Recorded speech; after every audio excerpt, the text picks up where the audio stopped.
muchas cosas con respecto a los pares de opuestos, a esta realidad dual que tenemos los seres humanos. Y entonces, ayer me preguntaban en la noche, si bueno, un grupo, una conferencia, una charla, si había que buscar el bien, ¿no? Bueno, sí, hay que buscar el bien, pero el bien y el mal son relativos. ¿Sí? Con las épocas hemos visto en la historia de la humanidad que estuvo bien hacer una guerra y matar a mucha gente, incluso en nombre de esta inteligencia. Si lo vemos claramente, y todos venimos de la misma naturaleza, de la misma fuente, entonces sí tenemos que concluir, sin ninguna duda, que digamos que esa naturaleza permite una guerra, el dolor, el sufrimiento, las circunstancias horribles, ¿no? Entonces, ¿qué tiene que buscar cada ser humano? Lo que necesita su alma. ¿Qué necesita el alma? El alma de esa persona, ¿qué experiencia necesita vivir? Bueno, es una manera de verlo. La experiencia que necesita vivir es lo que le corresponde vivir. Si es bueno o es malo, eso va a ser relativo a ciertas cosas, a ciertas circunstancias. Pero si las experiencias están distribuidas entre lo negativo y lo positivo, si la vida tiene contraste, ¿qué parte de ese contraste le toca vivir? La luz, las sombras, la oscuridad, la ignorancia, la sabiduría. ¿Sí? ¿Qué necesidad trae cada ser humano en su alma? Y la necesidad que trae no es exactamente lo que nos dijeron a veces cuando éramos niños, ¿no? A mí me impacta, me sigue impactando en la mente lo crédulo que somos, ¿no? Me acuerdo muy bien de los Reyes Magos. Bueno, el niño Dios, allá no estaba Papá Noel en la época que era un niño, ¿no? Sí, el niño Dios. Entonces el niño Dios en Navidad traía regalos. Sí, que nacía, ¿no? Traía regalos. Y los reyes, el 6 de enero, traían regalos. Pero los reyes, bueno, como en todas partes, en cierto momento, ¿qué nos decían los niños? Bueno, que había que dejarle pastitos, los zapatitos, algo de comer, ¿no? Agüita, ¿no? Para el camello, para el... En fin. ¿Y qué hacíamos de niños? Lo creíamos. O sea que cualquier cosa que nos digan de niño, lo creíamos. Y claro, cuando uno crece ya va diciendo, no, eso no era cierto, esto, aquello, lo otro, lo demás. Gracias por este jugo. Si está como el de ayer, es un elixir. Y como el de hace varios días. No, el de ayer estaba más rico que el de hoy. Para variar, ¿no? Sí, sí. Se ve que no es el mismo mango, ¿eh? No, es otro mango. Es otro mango. Sí. Bueno, lo que más me impresiona no es lo crédulo que éramos, sino que de grande todavía tenemos creencias que nos dijeron de niño.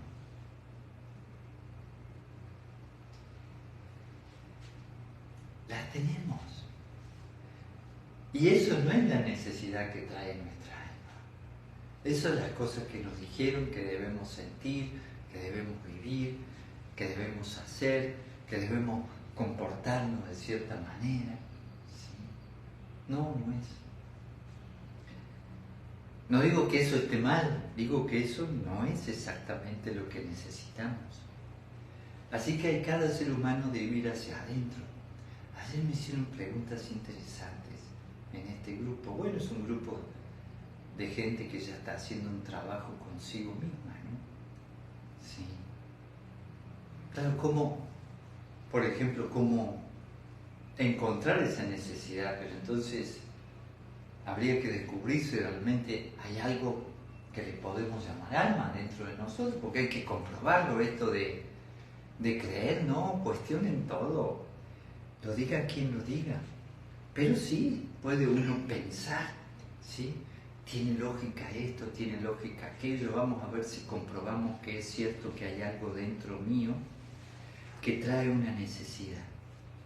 Y si ese ser humano se pone a mirar profundo, va a encontrar su necesidad, que no es exactamente todo lo que le dijeron o lo que tiene en su mente como educación, como cultura, ¿sí?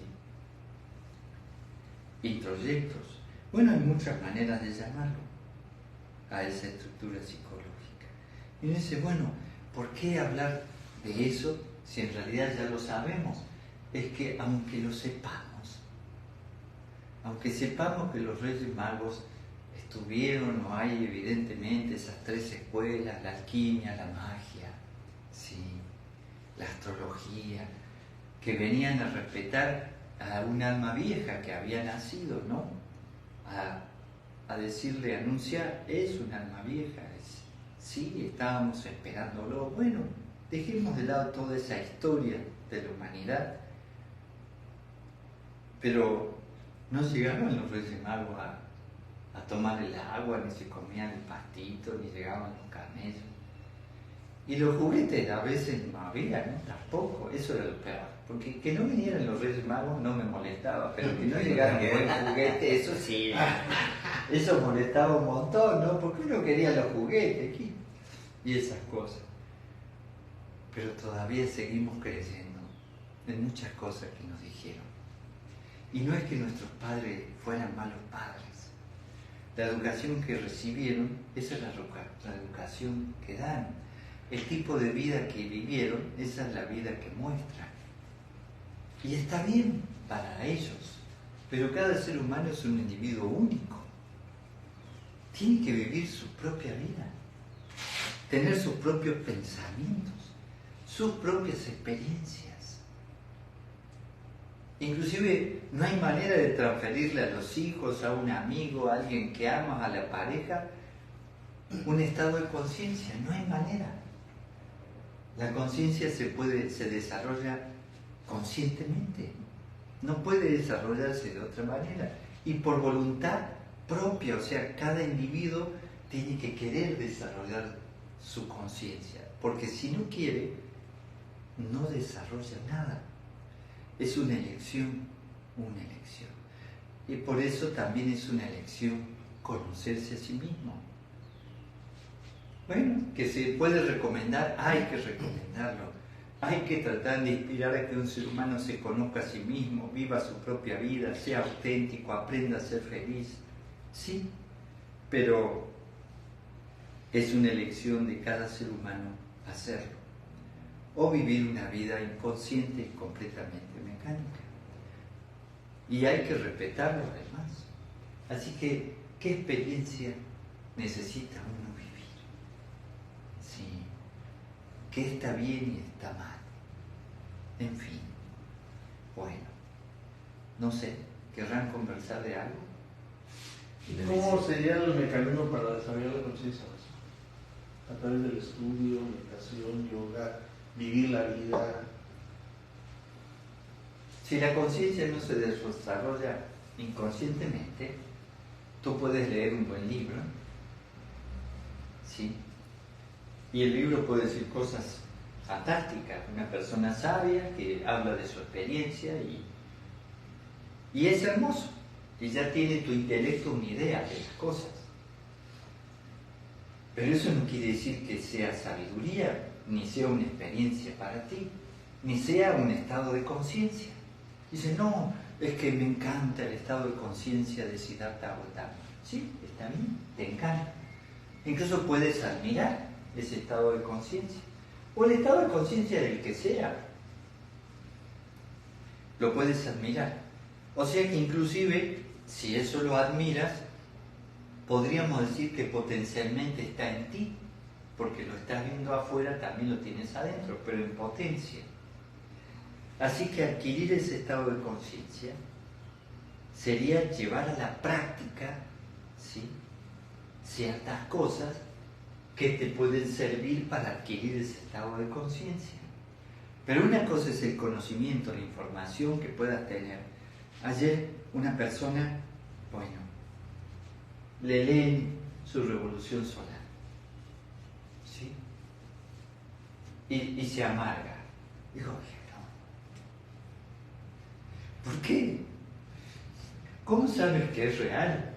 ¿Cómo sabes que es el pastito que no es el pastito de los Reyes Magos? ¿Viste? El patito, la agüita, ¿sí? ¿Cómo sabes que es real? Hay que ir viendo el panorama. Para saber que es real, tienes que ir comprobando las circunstancias que van pasando. Y además de eso, cada ser humano es artífice de su propio destino. La única manera de adquirir conciencia es vivir experiencias por uno mismo. Entonces uno le puede decir a alguien, no, si haces este tipo de ejercicio de Hatha Yoga, más le sumas este ejercicio de Kundalini, este ejercicio de Kriya, puedes obtener este resultado, vas a sentirte de determinada manera, vas a activar la energía. ¡Qué bien! Ya tienes la teoría.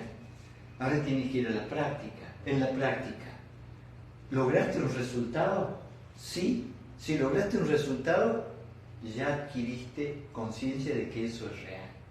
No lograste un resultado, aunque sea real y tú no lograste un resultado,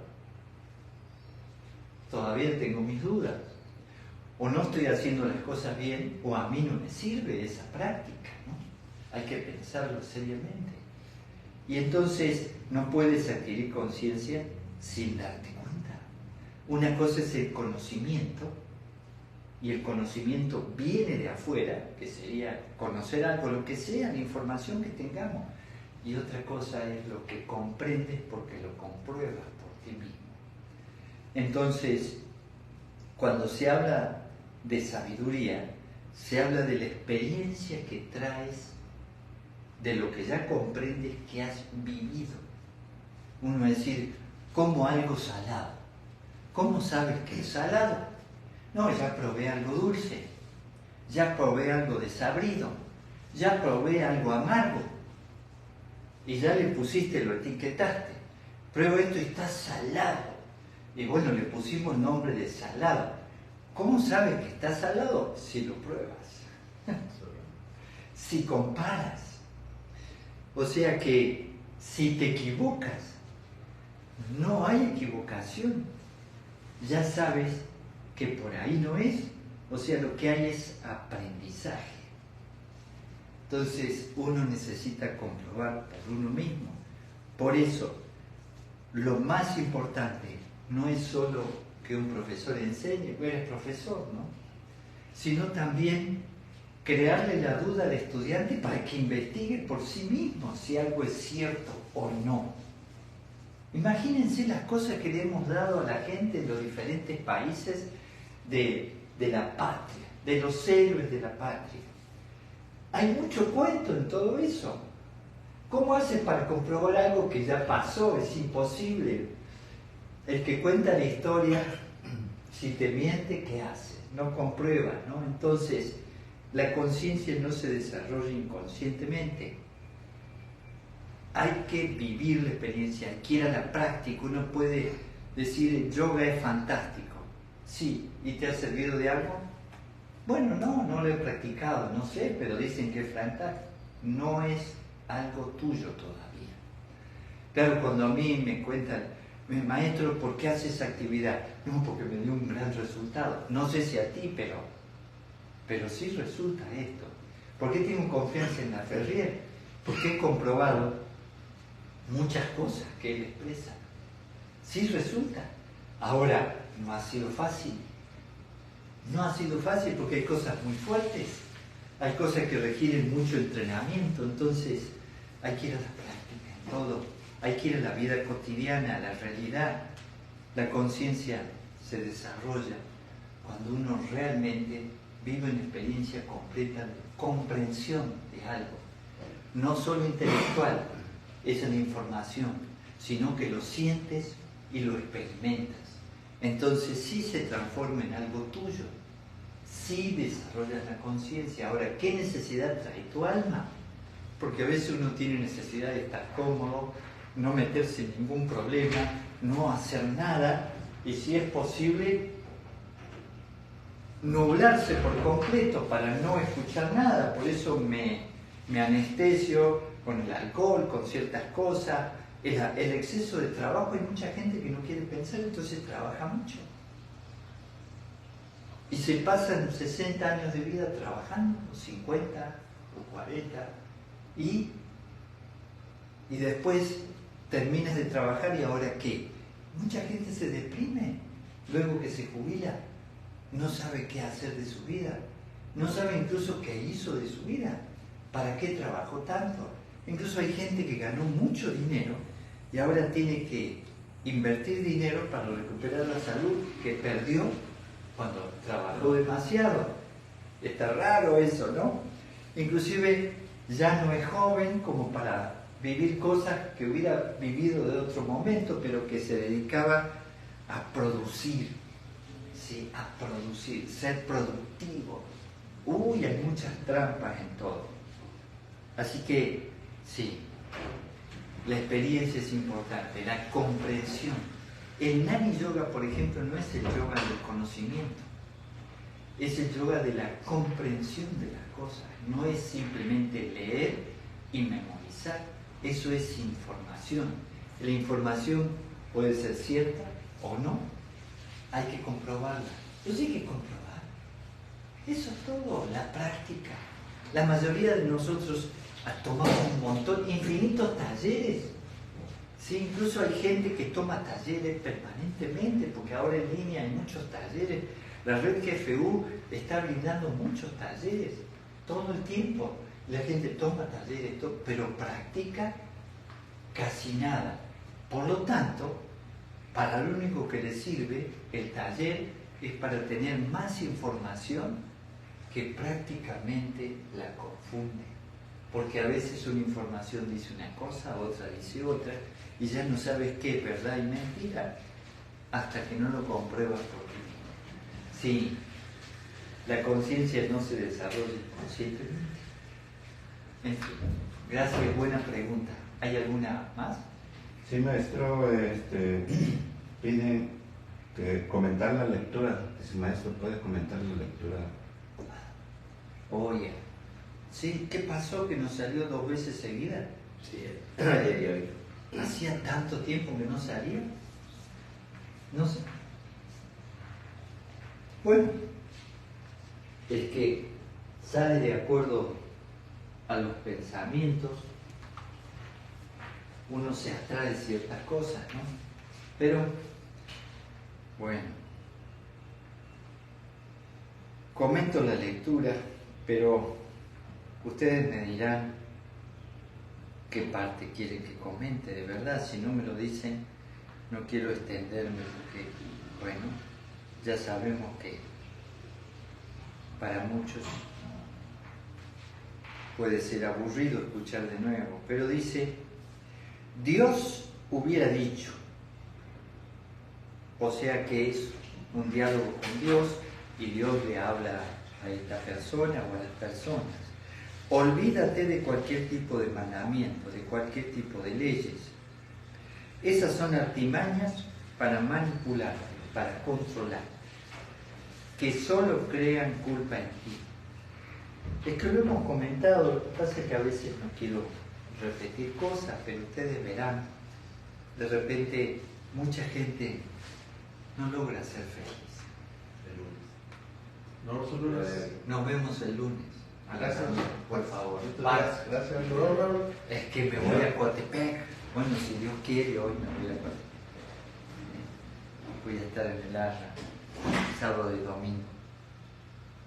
Sí. No es que sea un curso organizado, pero el que quiera ir al ashram, vamos a estar el fin de semana, desde hoy a la tarde. Bueno, y dice que solo crean culpa en ti. Uy, esta parte es tan importante. Es que justamente por lo que estábamos hablando de los introyectos, de la educación, todo lo que nos dijeron, bueno, a veces nuestra alma tiene necesidades, inquietudes, y esas necesidades, inquietudes, esas ganas de hacer ciertas cosas, no coinciden con la moral del lugar, no coinciden con las leyes que inventaron los hombres, que nosotros los seres humanos, cosas que están bien porque necesitamos leyes civiles, pero sobre todo las que necesitamos son las leyes de la naturaleza.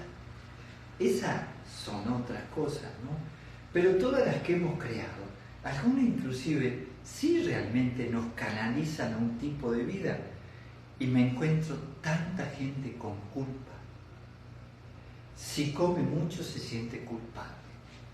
Si disfruta de algo se siente culpable. Si tiene ganas de vivir su sexualidad de manera más libre se siente culpable. Porque ciertas cosas le han dicho que es pecado.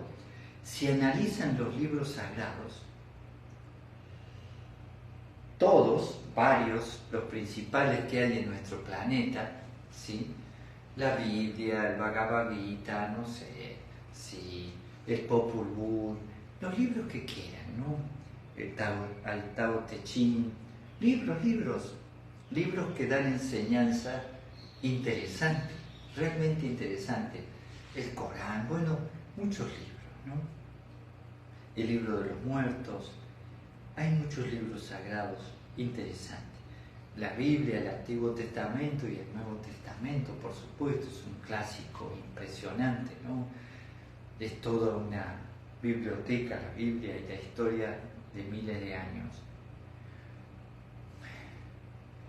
En todos los libros hay ciertas cosas que ya no sirven para esta época. No es que sean mentiras, no, que ya no sirven. Maneras de aplicar la vida, maneras de vivir la vida de otras épocas ya no sirven en esta época, ¿no? Habría que reformarlas, habría que ver cómo trabajarlas en esta época. Y de repente muchas de ellas nos hacen sentir muy mal con nuestras tendencias. Tanta gente no puede evitar la culpa y por culpa de la culpa no logra ser feliz. Cuando cosas naturales son maravillosas, pero lo hemos transformado en algo antinatural. Y entonces todo eso sí son maneras de vivir manipulado porque no vives tu propia vida. Pero bueno, mandamientos. Yo a veces bromeo con cosas que no debería bromear, pero es un poco para molestar un poquito. Digo, bueno, ¿qué pasaría si en los pecados capitales ponemos del lado de las virtudes la gula y la lujuria? Los que les gusta comer mucho estarían felices, ¿no? No es pecado. Y los que les gusta vivir la sensualidad mucho estarían felices. Pero, ¿por qué sería pecado comer y disfrutar de comer? ¿Por qué sería pecado disfrutar de una sexualidad sana? ¿Sí? Porque nos han dicho eso de niños. Y son cosas muy fuertes que es difícil salir de esas estructuras. No es tan fácil, se los aseguro, no es tan fácil. Tú le dices a alguien, disfruta.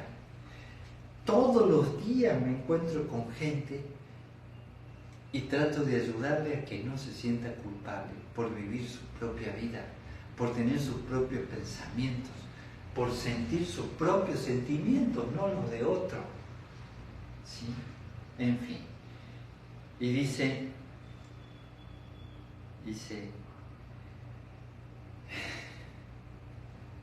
respeta a tus semejantes y no hagas lo que no quieras para ti.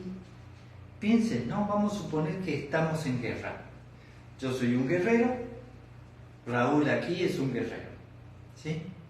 Los dos vamos a la guerra y somos enemigos. Entonces él va a tratar de matarme y yo trato de matarlo a él. ¿Me voy a enojar porque él quiera matarme? No, porque yo quiero matarlo. O sea que él me hace lo que yo quiero hacerle.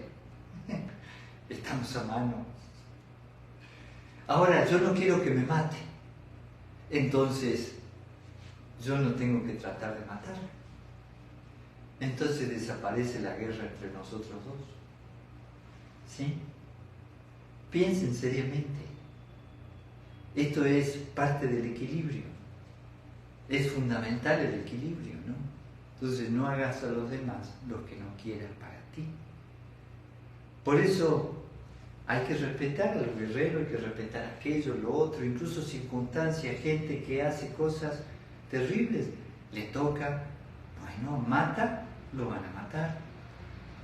Así es de simple. Así es de simple. Fíjense qué es lo que no quieres para ti.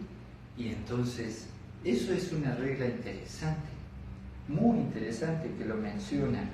Pero lo menciona en todas las grandes enseñanzas. Entonces, y en un momento habla de la vida, que no es una prueba, pero sobre todo, lo que dice, no es un preludio al paraíso.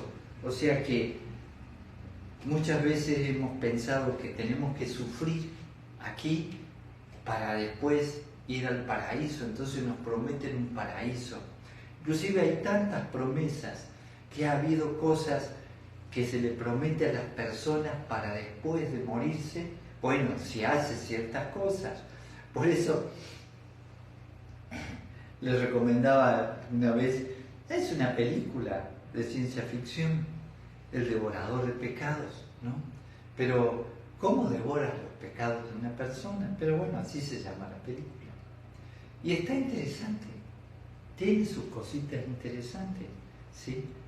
Muy interesante, porque el devorador de pecado va cuando ningún religioso, el que sea, de cualquier religión, no puede perdonar los pecados de esa persona, porque son muy terribles, ¿no? Y entonces el devorador de pecado va, le saca sus pecados, pero se queda con todos sus bienes. Y entonces la persona, que es una persona terrible, aunque sea muy rica y poderosa, terrible, terrible, terrible, muere con una sonrisa, como si ya todo estuviera solucionado, como si ya pudiera irse al paraíso, porque sus pecados le fueron perdonados. Entonces, ¿dónde está el paraíso? Aquí. Y en cierto momento dice algo importante. Sí, eres absolutamente libre de hacer de tu vida un cielo o un infierno. ¿Qué tipo de vida vives? ¿Qué haces de tu vida diaria, en tu vida cotidiana? ¿Qué estás creando? ¿Estás creando vida para ti y para los que te rodean? ¿O estás creando sufrimiento?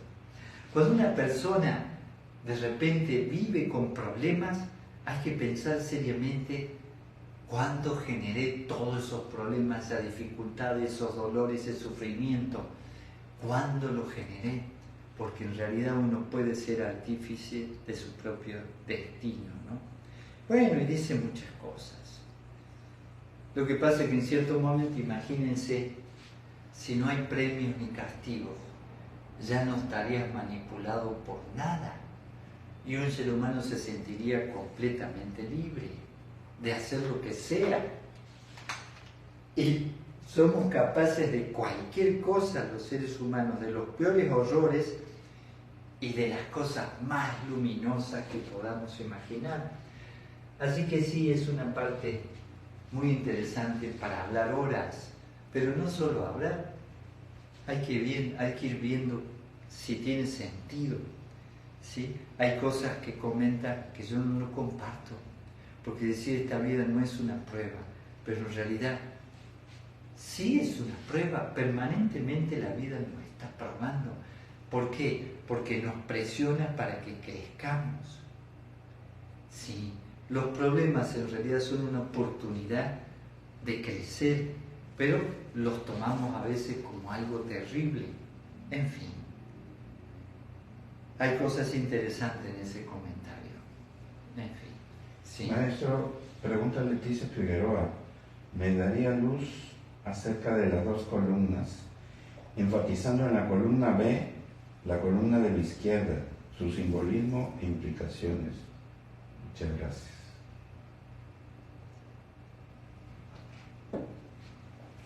Está viendo la columna de la izquierda. No es un símbolo únicamente, de verdad.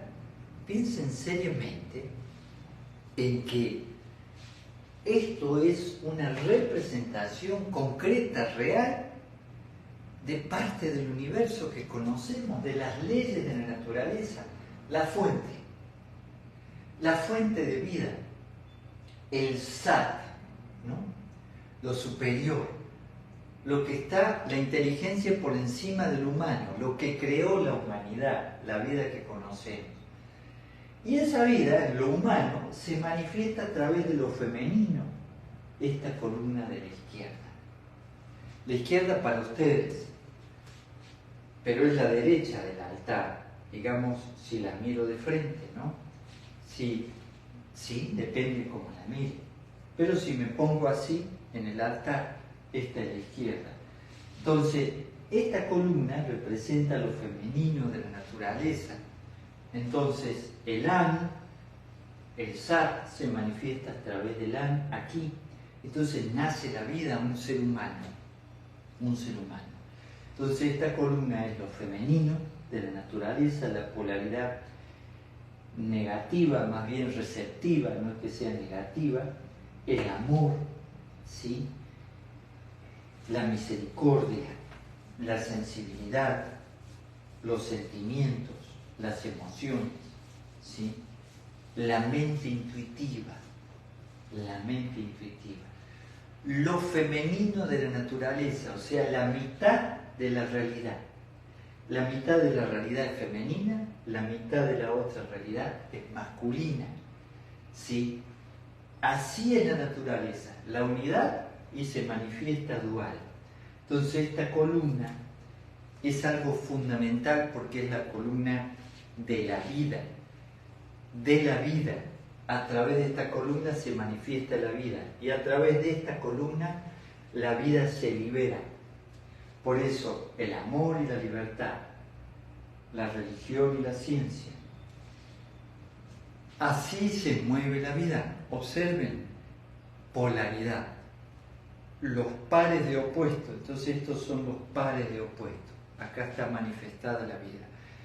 En lo que sea, en lo infinitamente pequeño, en el mundo de partículas, aparece una partícula con carga positiva, aparece otra inmediatamente con carga negativa. La vida se manifiesta dual, ¿sí? Parte de la unidad, de un comienzo, le pongamos el nombre que le pongamos y se manifiesta dual.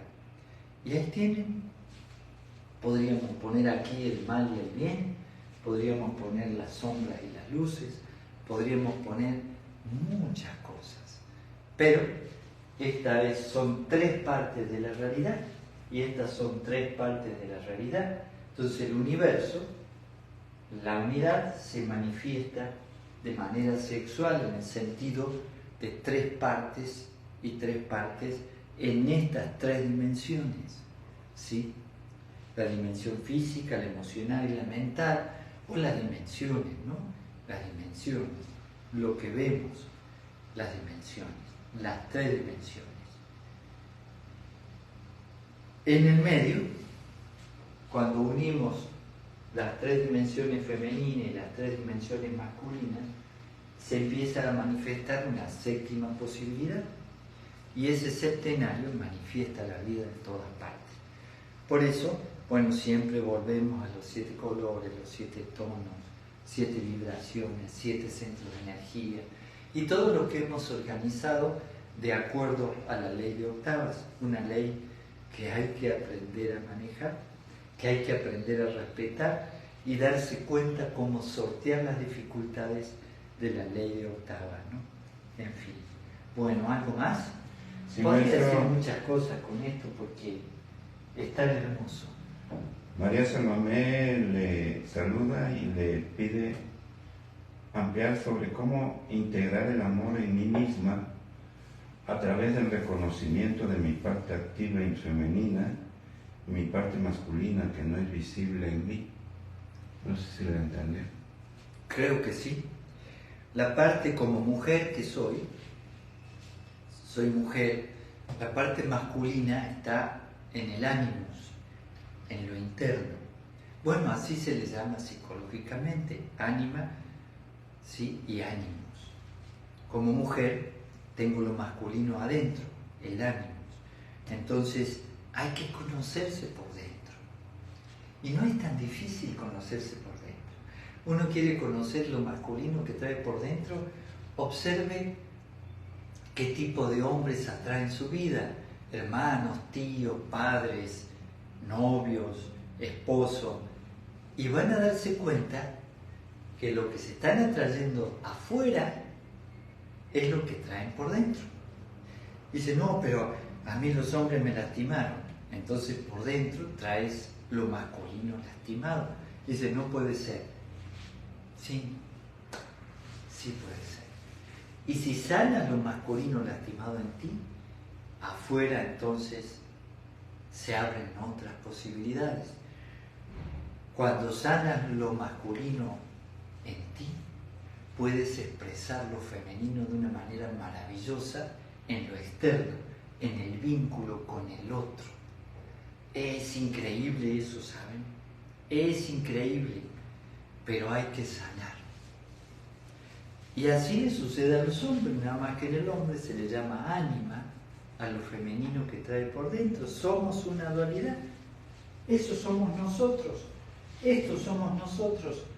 Los elementos, ¿sí? 3 aspectos físico, emocional y mental, 3 aspectos físico, emocional y mental femenino, masculino. Estos somos nosotros. Estas 7 partes también están en nosotros, por eso los elementos tienen el 1, el 2, el 3, el 4, el 5, el 6 y el 7. ¿Sí? Están en nosotros. Y entonces, ¿quieren desarrollar el amor por ustedes mismos? Empiecen a observarse. Empiecen a darse tiempo para conocerse. Eso es amor. Dice, no, eso no es amor. Bueno, cuando te vas conociendo, puedes empezar a valorarte. Y si vas conociendo partes de ti que son negativas o son feitas, te dan vergüenza, también tienes que amar esas partes que no quieres amar ni reconocer. Hay que aprender a amar todo lo que somos y hay que empezar por darse tiempo. Entonces todo ser humano que se da tiempo para conocerse es un ser humano que empieza a amarse, que se da tiempo para cuidarse, para alimentar bien su cuerpo, para alimentar bien sus emociones, sí, para alimentar bien su mente. Eso es un ser humano que empieza a amarse, ¿sí? Cuando uno está destruyéndose, boicoteándose, amargándose, protestando, la actitud de víctima, lo que sea que no le resulta constructivo, ese ser humano no se está amando bien a sí mismo. Así que empiecen a mirarse, dedíquense tiempo. Para mí la ceremonia es un tiempo para dedicarse al amor, no solo a uno mismo, sino al amor también hacia las demás personas. Eso es muy importante. Y cuando uno aprende a amarse, es fácil amar. Inclusive todo eso necesita un equilibrio, un trabajo interno donde uno se empiece a cultivar. Cultivarse, mejorarse, es amarse a sí mismo. Así que hagan lo que les haga bien. Y entonces eso es el comienzo del verdadero amor hacia sí mismo, el amor propio. ¿Iban a decir algo así? Sí, maestro José Fernando Cuenca dice, pregunta, ¿se puede desarrollar la conciencia en un niño? Claro. Lo que pasa es que todo niño tiene que pasar por las etapas de crecimiento. Entonces, un niño de 3, 4, 5 años, 6 años está pasando por la etapa de la esencia. Va aprendiendo cosas. Ya desde la cuna aprende a manipular a su madre en el sentido de que si lloro, ella viene, ¿no? O vienen y me cuidan o me dan de comer. Pero todo eso es un proceso que no es tan consciente. Entonces, esa primera etapa de 7 años es una afirmación de ciertas cosas y se le ha llamado de diferente manera las etapas, ¿no?, del niño. Luego vienen otros 7 años, en ese septenario, ¿sí?, llega la pubertad, el desarrollo. Y que si hay conciencia, claro que hay conciencia. Inclusive, si uno se pone a mirar muchas cosas que hemos vivido de niño, cuando haces una retrospectiva, te pones a meditar, meditaciones retrospectivas.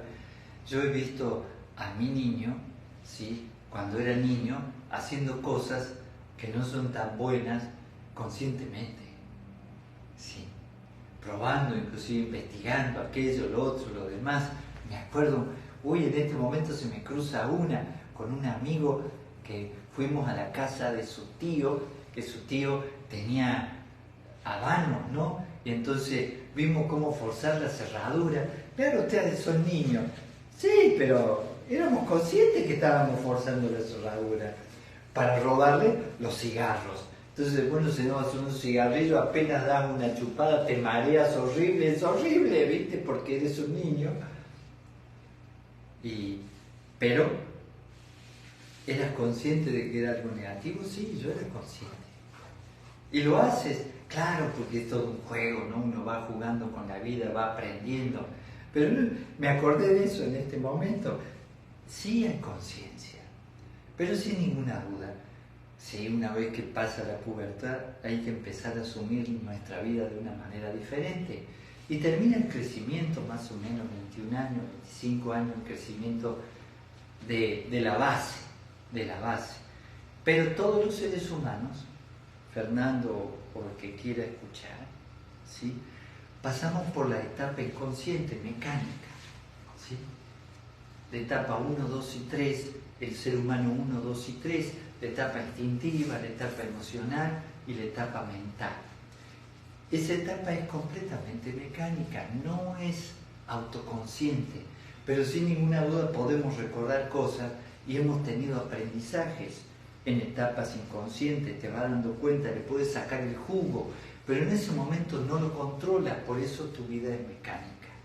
Y todos los seres humanos, por más que sea un ser humano consciente, excepto almas ya muy viejas, que se dan cuenta de cosas a los pocos años, pero son almas ya muy viejas, que ya traen, ¿no?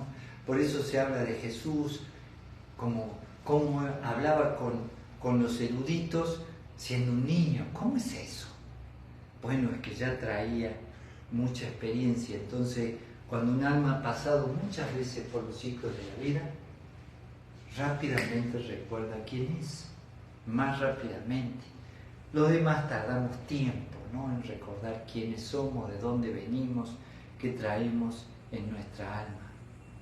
Sí, pero ahí vamos, ¿no? Ahí vamos. Así que esas etapas mecánicas las pasamos todos, aunque seamos almas viejas, hasta ya recuperar una conciencia mayor donde no solo eres consciente de lo que haces, te haces responsable de tu propia vida, te generas tu propio destino, sino que además recuerdas quién eras. Etapas, en fin. Y no hay ninguna vergüenza en que un ser humano viva toda una vida completamente mecánica, porque si es la primera vez que pasa por los ciclos de la vida, entonces sus experiencias son más mecánicas, ¿sí? En realidad no controlas tu vida, sino que la naturaleza controla tu vida. En fin. Maestro, cuando se abre la Biblia y se lee 3 versículos, pregunta Noemí Aguirre, ¿es indistinto leer Antiguo o Nuevo Testamento? elijan. Porque si tienes una Biblia, tú sabes que en la parte de atrás está el Antiguo Testamento y la tercera parte de adelante está el Nuevo Testamento. Y entonces uno puede cerrar los ojos, centrar la Biblia, pensar en que salga algo que a uno le sirva de, bueno, como palabras del día que te dice el universo a través de ese libro, ¿no? Y entonces, lo que ustedes quieran. A mí me pasa que me gusta porque la tablet es la que decide. Está el Antiguo Testamento, está el Nuevo Testamento, hay varios libros. La tablet es la que decide. Pero de todas maneras, cuando uno sintoniza con ciertas cosas, también se atrae. Dice, no puede ser, sí, se atrae ciertas cosas, ¿no? Así que elijan, no hay problema. A mí no me gustaba mucho, la verdad, leer el Antiguo Testamento. No me gustaba mucho. Aunque hay libros interesantes, ¿no? Muy interesantes. El libro de Job es muy interesante del Antiguo Testamento. Muy interesante. Tiene cosas interesantes, planteos interesantes. Job le plantea cosas a Dios, En fin, bueno. Así que elijan, no hay problema. Ustedes vean si sacan de la mitad para atrás, la mitad para adelante. No hay problema. Me gusta más el Nuevo Testamento, pero vean qué necesidad traen ustedes. ¿Qué más? Maestro Rosy Villarreal, buen día, maestro. ¿Por qué en la pareja hay cada vez más infidelidad?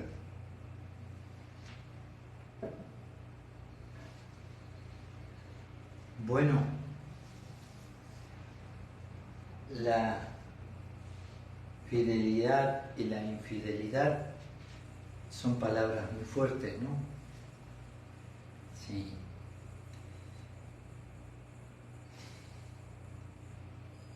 Yo les diría que no hay cada vez más infidelidad. Siempre la hubo. No lo hemos asumido en otras épocas, no lo hemos aceptado, le hemos huido a nuestra realidad, le hemos huido a reconocer un problema.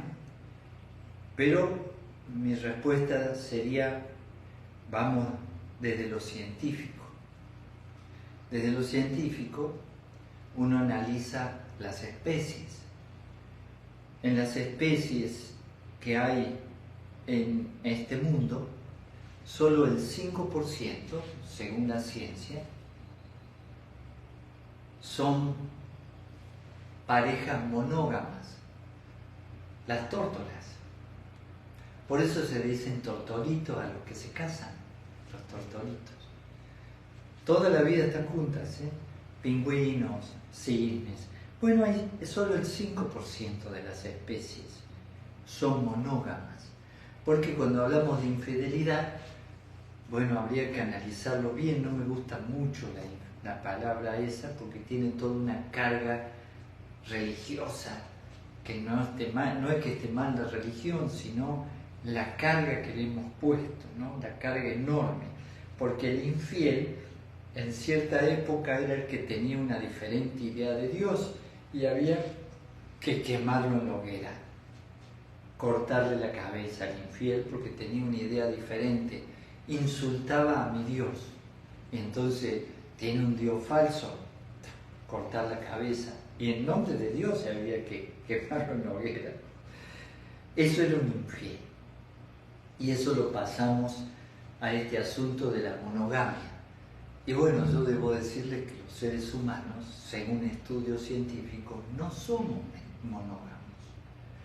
De hecho, observen que la monogamia se puede crear psicológicamente, sí. Que puede ser muy constructivo vivir en la pareja en monogamia, claro que sí. Pero todo eso requiere un trabajo, un esfuerzo enorme, y hay que ver de qué tipo de vida quieren vivir. Entonces lo único que está sucediendo ahora, que antes lo que estaba oculto, ya no está tan oculto. Eso es todo. Pero siempre hubo situaciones, toda la vida de la humanidad, vean la historia, siempre hubo situaciones. Sí. ¿Podría decir que hay más? Sí, puede ser que hay un poco más porque la gente se anima a vivir experiencias que antes no se animaba a vivir. ¿Por qué? Porque creaban culpa, ¿no? Y como creaban culpa, entonces no la vivo porque si la vivo me voy a sentir culpable. Entonces a mí me gusta más hablar de lealtad que de fidelidad, porque tenemos tendencia los seres humanos. No deberíamos prometer algo que no podemos cumplir. Sí. Y ahí está todo el problema, ¿no? A veces pasamos una relación, un vínculo, con cosas que no vamos a poder cumplir. Es una expresión de deseo, pero no está basado en la realidad. Tiene sus dificultades, así que sí hay un poco más, porque ahora es más abierto. Entonces la gente se anima a vivir más experiencias. Pero antes se vivía la infidelidad de una manera más mental, emocional, pero no se concretaba. Entonces habría que pensar, bueno, alguien es infiel físicamente, está mal, pero si es infiel emocionalmente, ¿está bien? Si es infiel mentalmente, ¿está bien? Conozco mucho de eso. Toda mi vida he estado viendo este tema. Desde niño me ha causado problemas y he tratado de ir viendo cómo resolverlo para mí y si es posible también para los demás. Entonces, ahora me gusta mucho más como estamos porque hay más libertad y la gente es más auténtica. Dice sí, pero son más infieles. Siempre lo fuimos. Nada más que estábamos bloqueados, muy bloqueados. La gente no se animaba a vivir ciertas experiencias, ¿sí? Y aparte de eso te condenaba la sociedad por completo. Ahora es otra historia.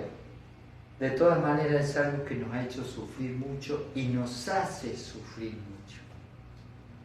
Y nos hace sufrir mucho. Así que hay que encarar eso.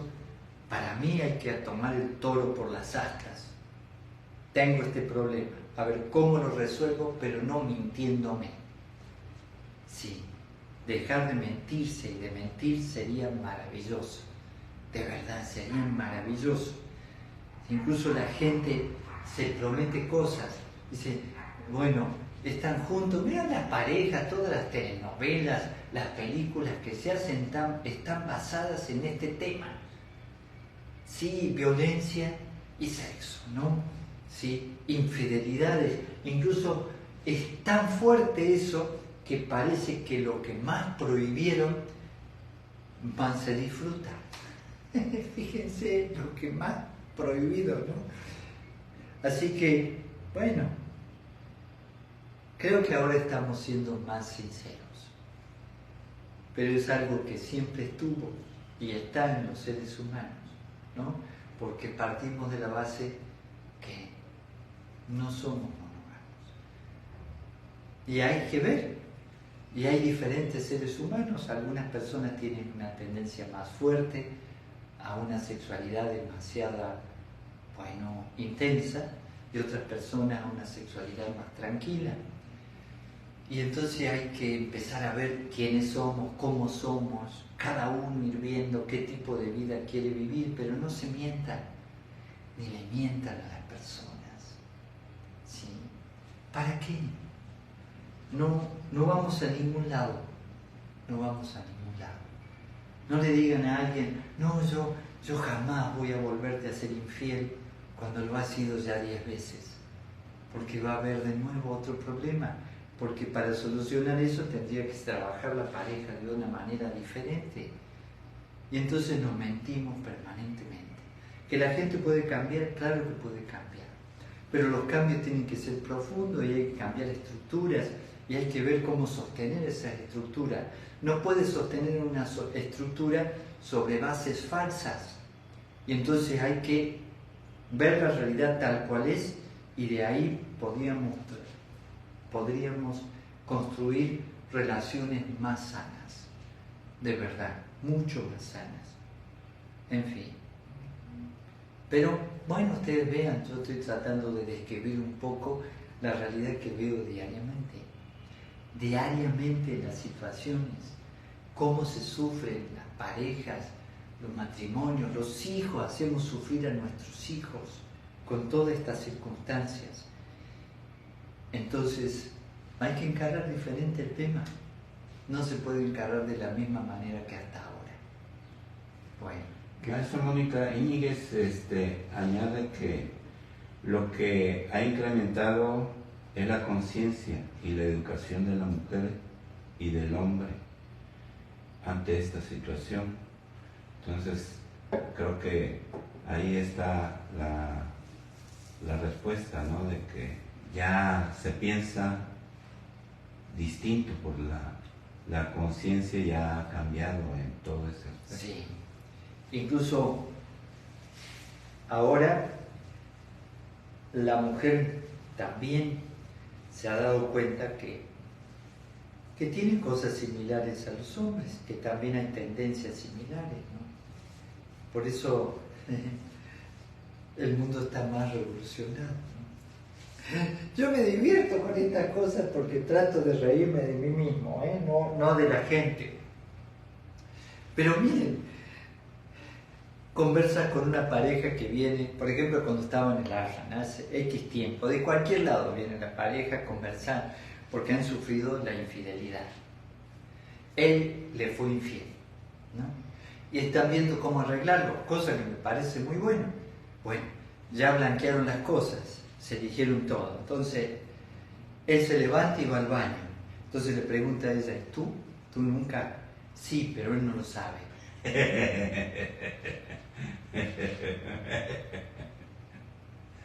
Sí, Mónica, hemos avanzado, ahora somos más conscientes.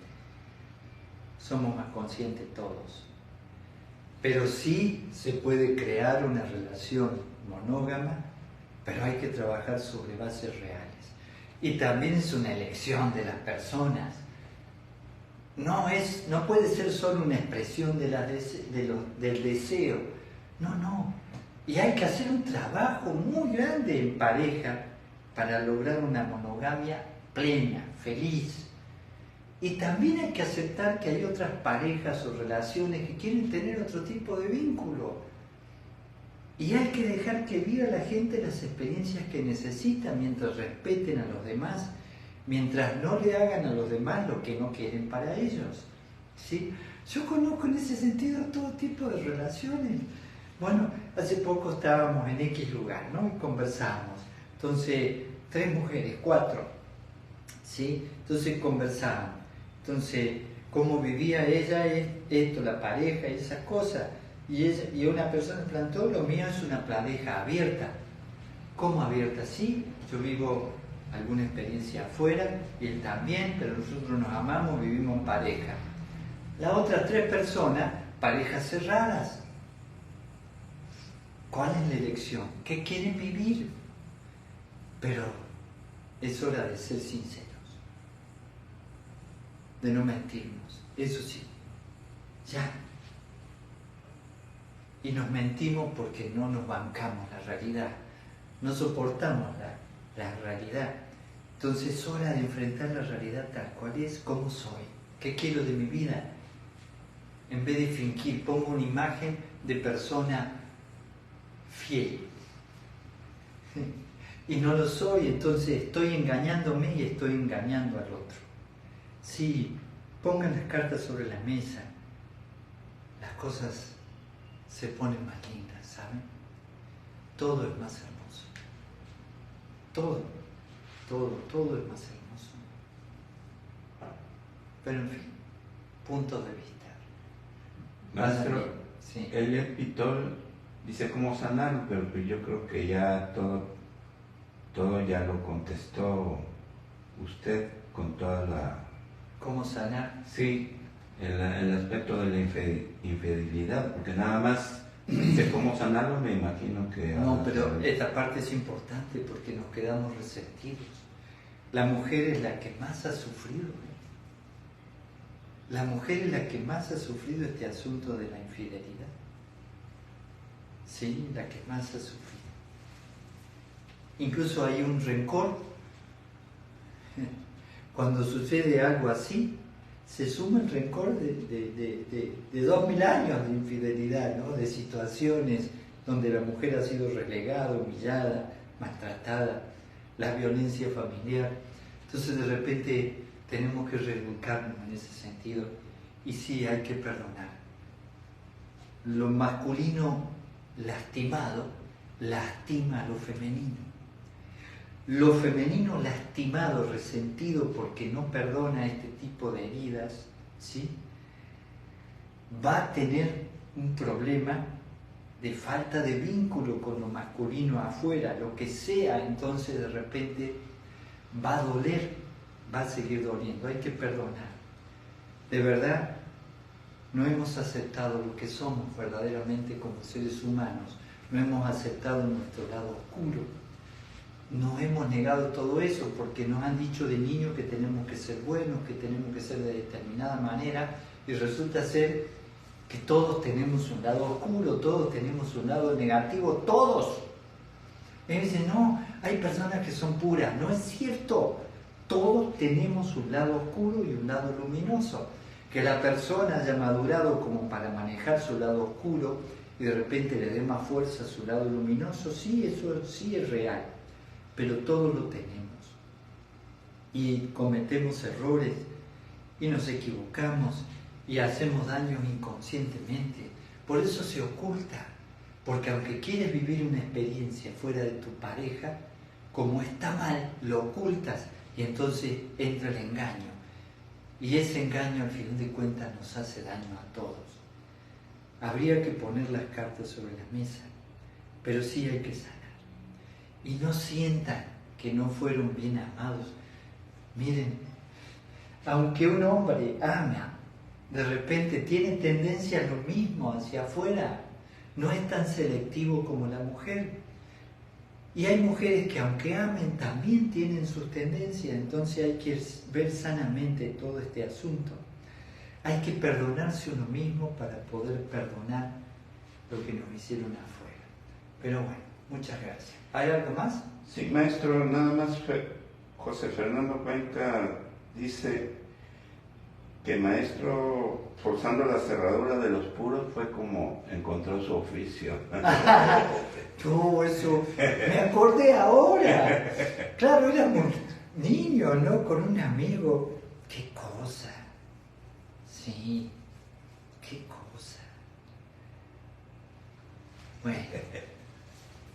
¿Qué va a hacer? Luego hay que pedir disculpas por errores cometidos. Que tengan un día maravilloso. Pax.